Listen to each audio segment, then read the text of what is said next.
So, inumin natin. Okay. Sayang. Pero gusto ko uminom sa puno.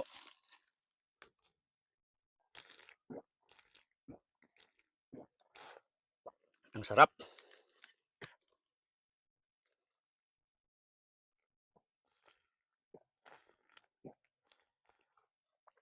Inom tayo mga kabro.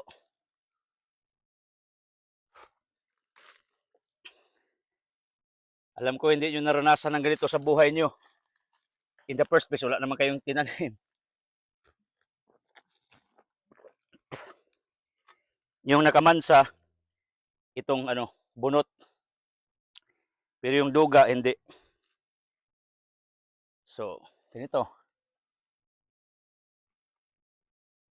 Gusto ko lang mag-exhibition ba minsan kasi doon naman ang maganda eh. So, inom pa tayo. Anong gagawin natin? Dito tayo kakain if hindi ito mahulog. Tingnan nyo. Wow.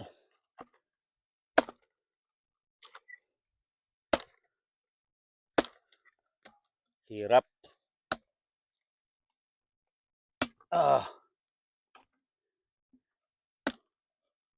Di ba?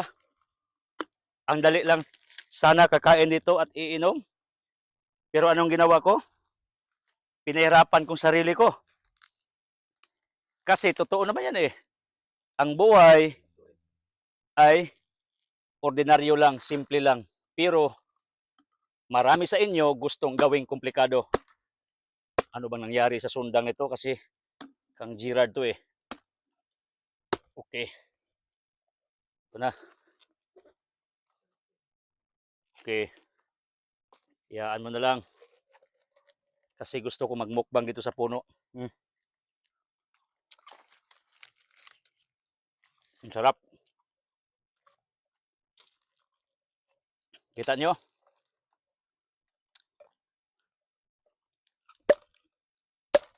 Wala naman sigurong gumagawa ng ginawa ko nito ngayon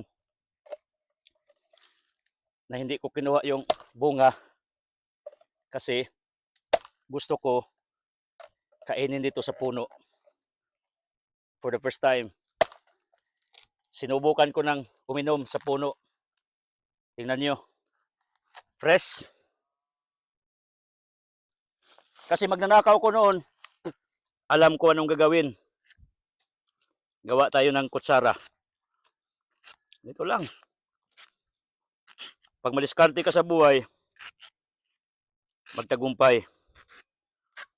Pero pag hindi, sitting pretty, kasi gusto mo ng easy life, wala ka talagang mararating. So, pakita mo, Tors.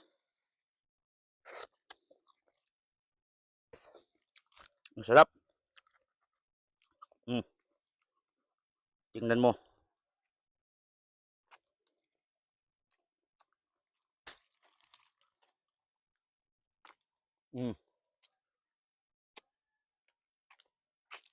Ito yung mukbang sa puno.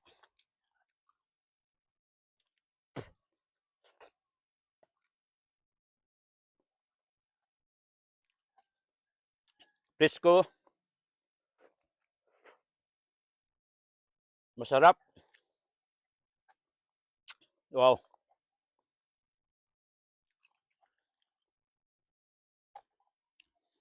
Sana ang inyong gustong abutin ngayong taong 25 maabot nyo tulad ko ba? Huwag yung hiyaang hindi nyo magawa ang gusto nyo. Kasi wala namang magdesisyon sa buhay nyo, ikaw naman. May mga tao nga, nakakita ito, alam ko, ibabasa ko. Sabi nila, bakit mo pinarapan yung sarili mo? Mayroon kang body shaming? Kasi, tinitira nyo yung tiyan ko. May hyper kasi ako. Nag-gym kasi ako eh. Pero sa ngayon, gusto kong gamutin yung hyperacidity ko. Hindi ako pwede mag-fasting. At hindi ko rin pwede na iiwas sa mga meals upang ako ay papayat ng papayat. Pero yung tiningnan ko yung mga nag-body shame sa akin, nakalock yung profile. Ano nangyari? Kasi nagagalit ako pag ganyan kasi it's bullying. May batas tayo dyan, anti-bullying. Pwede yan ikiha kung patulan mo. Sinabi ko, kahit malaking tiyan ko, hindi naman gaano kalaki siguro, katamtaman kasi marami pang mas malaking tiyan sa akin.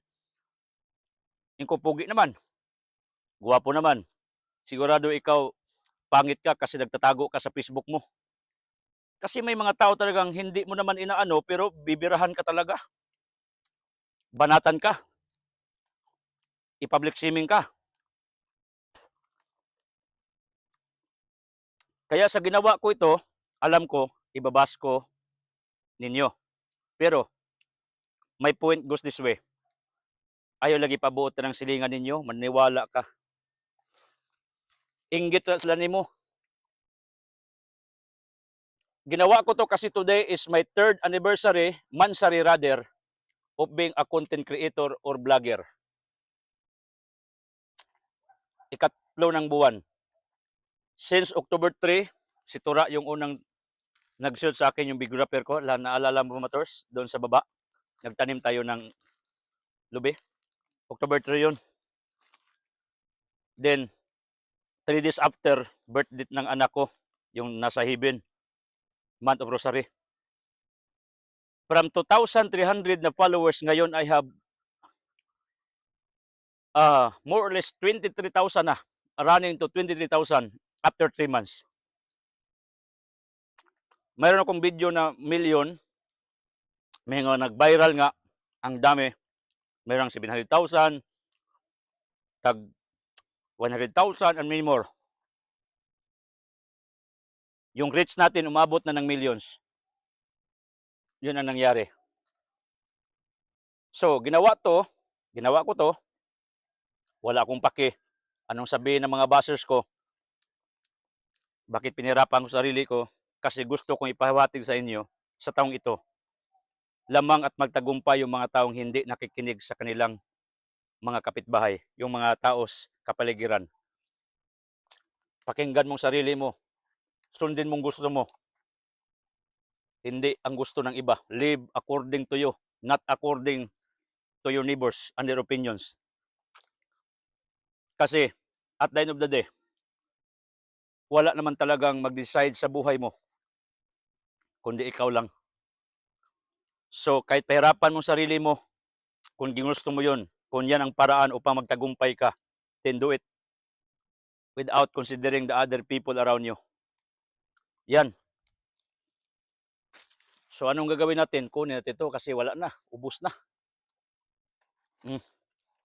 At yung isa, i-preserve natin. Nung gagawin natin ito, dito rin ito sa puno. So, ngayon, ipakita ko sa inyo yung resort ko sa taas. Kasi daan ito, kalsada. Tingnan nyo.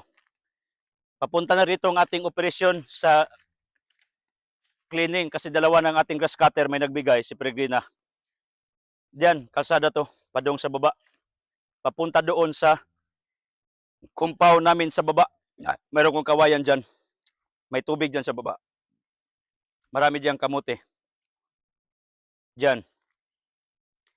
At doon, kung tingnan nyo, doon ang resort. Yun nga ang kapatid ko galing Cebu. So, anong ginawa yan? Nag-live yan. Doon. At saka, doon maraming tanim. Libot Motors. Maraming tanim. Dito daan. Kalsada to. Ito, Harikators. Kalsada. Dito maraming avocado. Maraming mangga. At kung pupunta ka doon sa kabila, doon ang ating more than hektarya na hindi pala taniman kasi hindi nga madali mag-farming Ito, lansones. Tingnan nyo. Wow. Lansones to. Ito naman ay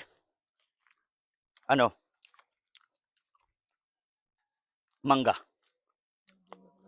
May bungang nangka Pakita natin. Dito ko iin yung ating video ngayon. Wow, malaking bunga. Tingnan nyo. Ito ang nangyari pag mayroon ka talagang tanim. Ang ganda. Hinog na tors. Papa, tingnan nyo. Sana sa ginawa kong pag-abot ko sa bunga ng nangka, maabot nyo sana mga pangarap nyo. At sa nakita nyong bunga, mamumunga talaga ang inyong mga buhay. Yan ang dasal ko sa inyo. Tingnan nyo dito muna. Wow. Doon nga eh. Daming tanim doon. Ito. Ang daming tanim. Ang daming tanim. Pagpalain kayo ng may kapal. So yun lang mga kabro. Salamat sa inyong panonood. Tandaan nyo, kasi isa akong servant of God. Lahat ng nanonood, nakikinig sa aking contents, mayroong himala. Tanggapin mo yon.